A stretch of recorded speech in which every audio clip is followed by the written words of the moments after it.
I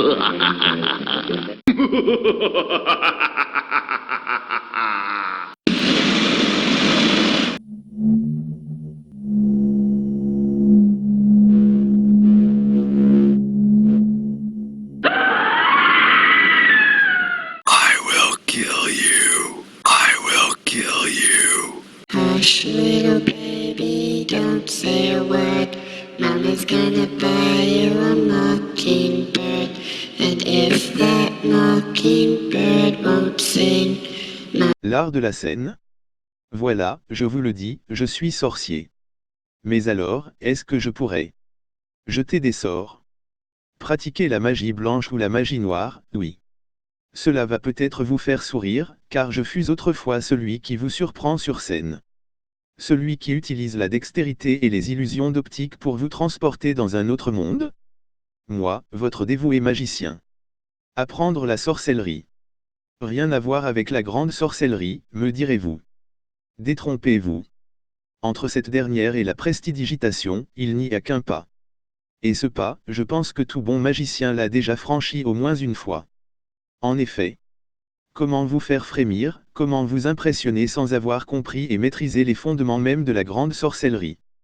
Un magicien digne de ce nom, que dis-je, un sorcier digne de ce nom s'en imprégnera à tel point que vous ne douterez pas de ses pouvoirs magiques. Alors, à votre tour. N'hésitez plus à devenir sorcier. Que signifient les couleurs en magie? Il faut savoir être patient, et surtout guetter tous les faits inhabituels. Lorsque l'on débute, on peut rater totalement tout ce que l'on tente. Mais pire que cela, il se peut que vous déclenchiez d'autres sortilèges sans le vouloir. L'exemple récent d'un ami qui est allé trouver un shaman, mauvaise idée, pour retrouver l'être aimé. Il a retrouvé de la famille mais c'est pas vraiment ce qu'il espérait. As-tu un objectif précis? Que t'apportera le fait de devenir sorcière? Les études de toutes les matières t'aideront probablement dans ta quête. N'en néglige aucune, elles sont complémentaires. Les langues, la philo, l'histoire, la géo, etc., te permettront d'être à l'aise dans la lecture des textes, et aussi de pouvoir communiquer avec n'importe quels êtres vivants ou non vivants. Les mathématiques, physique et autres matières scientifiques t'apporteront toute la connaissance utile pour comprendre le fonctionnement des choses et d'en maîtriser le fonctionnement. La voie est longue, sois patiente et nous pourrons partager beaucoup plus de choses. Magie blanche formule, précaution à prendre. Personne ne doit faire de magie sans se protéger. Se laver les mains avant et après chaque manipulation ou incantation fait partie des premières précautions. L'eau, purificatrice, elle peut être utilisée comme dérivateur, c'est-à-dire qu'elle absorbe à votre place les mauvaises pensées, les ondes négatives, les effets nocifs des vibrations de retour. Placez à votre proximité un récipient ouvert, en terre cuite vernie de préférence, rempli d'eau bénite pour vous protéger. L'eau doit être changée tous les jours et vidée dans la cuvette de vos toilettes. Attention! Vos intentions ne doivent être que positives et dans le seul but de faire le bien. Le choc de retour est multiplié par 3, si votre intention est pour le bien, vous recevrez 3 fois plus de bien, si votre intention est pour le mal, vous recevrez 3 fois plus de mal, pouvant vous provoquer des états de fatigue et plus gravement encore, de maladie. Magie blanche recette, l'importance de la lune. La lune joue un rôle très grand dans tous les rituels de magie blanche. Elle fait même beaucoup plus que cela, puisqu'elle joue un rôle très important dans notre existence. La magie tient compte des influences de la lune, mais aussi, elle profite de toute la potentialité qu'elle nous offre. Voilà la raison pour laquelle tout rituel doit être planifié selon les lunaisons. Par exemple, un rituel pour accroître la prospérité, pour trouver l'amour, pour séduire, verra son influence accrue de façon considérable s'il est conduit durant la phase ascendante de la lune, c'est-à-dire de la nouvelle lune à la pleine lune. Un rituel pour décroître, par exemple pour vous aider à perdre du poids ou à chasser une mauvaise habitude, aura plus d'impact s'il est fait durant le cycle descendant de la lune, soit de la pleine lune en descendant. Quant à la pleine lune, elle constitue le moment optimum pour la culmination d'un rituel de prospérité. Par ailleurs, il n'est pas recommandé d'effectuer des rituels les soirs où il n'y a pas de lune, car ils sont habituellement associés à la magie noire, c'est-à-dire ceux qui suscitent des influences maléfiques. Enfin, n'oubliez pas la loi du triple retour, qui se résume à l'affirmation suivante. Le bien que vous faites, vous sera remis 3 fois. Le mal que vous faites vous sera fait 3 fois. Rituel d'amour ou de haine, pour la richesse ou la faillite, la puissance ou la déchéance, la vie et pourquoi pas, la mort.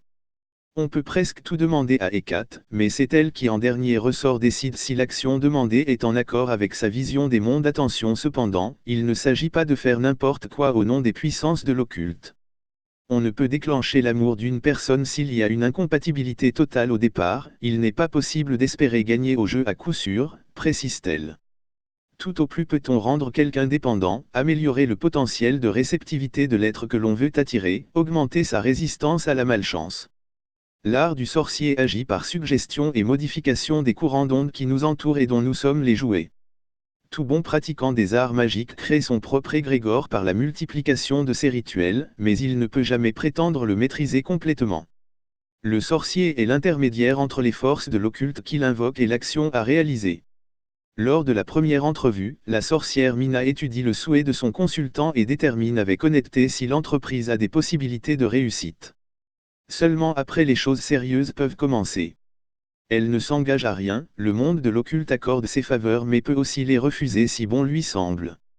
Mina est son intermédiaire, ses techniques sont là pour intercéder. Statuettes de cire appelées daguides, poignards, feu, encens, eau, et parfois sans le sien sont ses principaux instruments de travail, les autres, elle ne saurait les dévoiler sans trahir les secrets qui la lient à la longue chaîne ancestrale de ses maîtres. Voici les domaines dans lesquels vous pourrez obtenir une aide précieuse. Problèmes de divorce et crise conjugale. Éviter la malchance et protection contre les dangers.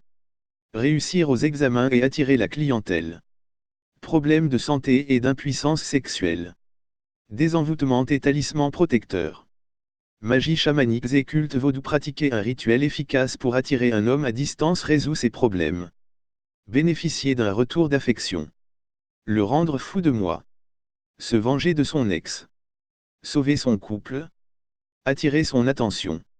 Récupérer son ex. Envoûter un homme. Favoriser la loi d'attraction. Faire durer une passion. Faire un mariage parfait. Trouver la bonne personne. Attirer un homme marié. Rencontrer un homme qui vous plaît et qui éprouve un sentiment amoureux. Transformer de l'amitié en amour. Trouver son âme sûre, rencontrer l'amour ou le retrouver. Le rendre amoureux de moi. Reconquérir un amour perdu. Faire une purification de son corps astral. Développer son magnétisme pour se faire aimer. Lutter contre les maléfices et les sortilèges d'amour. Développer mon pouvoir de séduction pour l'intéresser. Rituel pour attirer un homme. Les 10 francs MOYNS. Pour ces situations, il existe différentes solutions dans le domaine de la croyance religieuse, du mystique ou des sciences occultes. La prière. Prière à Dieu et au Tout-Puissant. Prière aux saintes et aux saints. Prière aux anges et aux archanges. Prière aux entités de l'amour. Le rituel. De protection, d'attraction, de séduction. D'amour, de retour d'amour. D'envoûtement, de désenvoûtement, d'ensorcellement. L'incantation et l'invocation magique du bien. Magie amour et envoûtement d'amour. Sortilège, charme, pentagramme magique. Chaque cas mérite une analyse approfondie. Vous souhaitez aller encore plus loin, je vous invite à cliquer ci-dessous pour découvrir un nouveau ritu. Vous voulez faire bouger les choses, je suis une vraie initiée aux pratiques de l'occulte qui aide ses consultants. Rien ne remplacera jamais le dialogue, l'écoute, l'attention afin de mieux comprendre votre problème et vraiment vous aider à le résoudre en peu de mots, réagir pour ne pas subir. Statuettes de cire appelées daguides, poignards, feu, encens, eau, et parfois sans le sien sont ses principaux instruments de travail, les autres, elle ne saurait les dévoiler sans trahir les secrets qui la lient à la longue chaîne ancestrale de ses maîtres.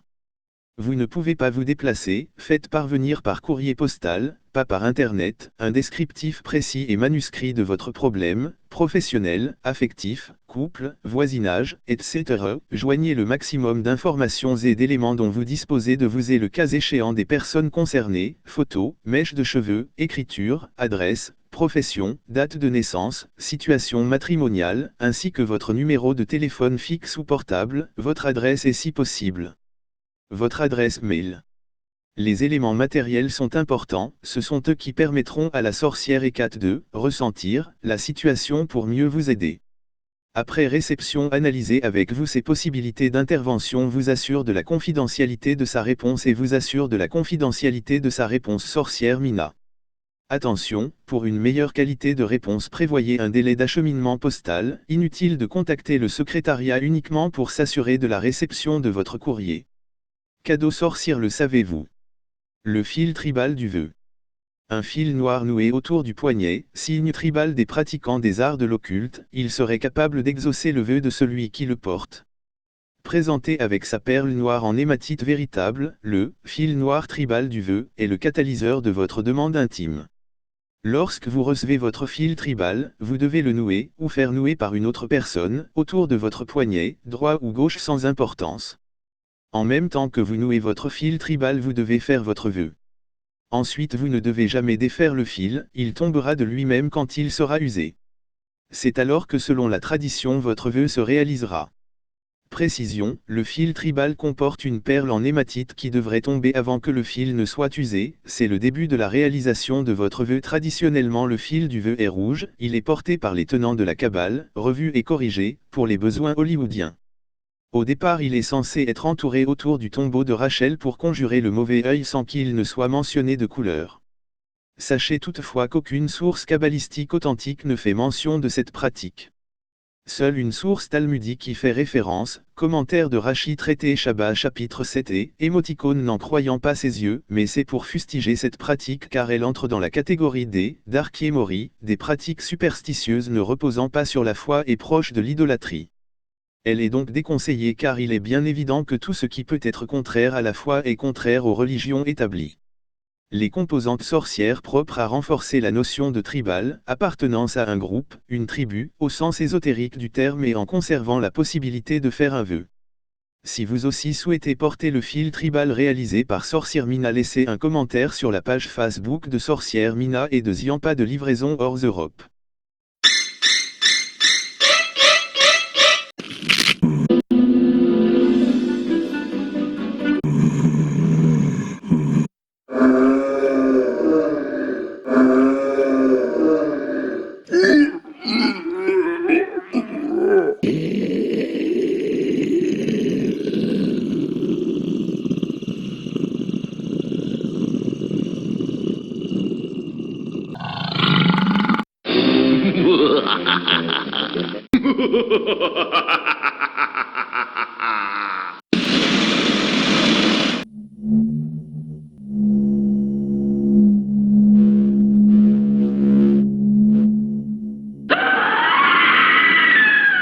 I will kill you. I will kill you. Hush, little baby, don't say a word. Mama's gonna buy you a mockingbird. And if that mockingbird won't sing, Mama's gonna buy you a diamond ring.